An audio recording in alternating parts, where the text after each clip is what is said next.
कदाचन व्रजशिशुभिः समं भवान् वनाशने विहितमतिः प्रगेतरां समावृतो बहुतरवत्समण्डलैः सते मनैर्निरगमदीशजे मनैः विनिर्यतस्तव चरणाम्बुजद्वयात् उदञ्चितं त्रिभुवनपावनं रजः महर्षयः पुलकधरैः कळेबरैः उदूहिरे धृतभवदीक्षणोत्सवाः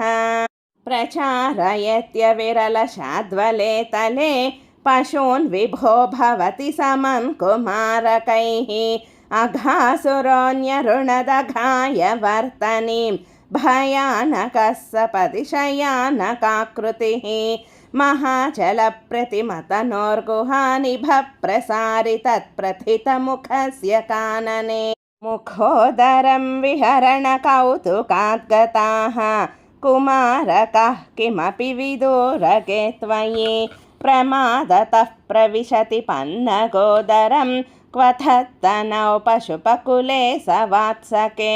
विदन्निदं त्वमपि विवेशितः प्रभो सुहृज्जनं विशरणमाशु रक्षितुं गलोदरे विपुलितवर्ष्मणा त्वया महोरगे लुठति निरुद्धमारुते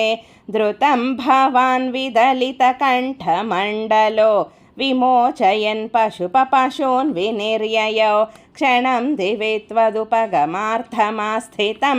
महासुरप्रभवमहो महो महत् विनिर्गते त्वयि तु निलीनमञ्जसा नभस्थलेन नृतुरतो जगुःसुराः सविस्मयैः कमलभवादिभिः सुरैः अनुद्रुतस्तदनुगतः कुमारकैः दिने पुनस्तरुणदशामुपेयुषि स्वकैर्भवानतनुत भोजनोत्सवं विषाणिकामपि मुरळीं नितम्बके निवेशयन् कवलधरः कराम्बुजे प्रहासयन् कलवचनैः कुमारकान् बुभोजितत्रिदशगणैर्मुदानुतः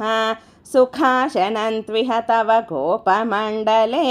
मखाशनात् प्रियमिव देवमण्डले इति स्तुतस्त्रिदशवरैर्जगत्पते मरुत्पुरी निलय गदात् प्रपाहि माम्। श्रीकृष्णाय परब्रह्मणे नमः। नारायण अखिलगुरो भगवन्नमस्ते।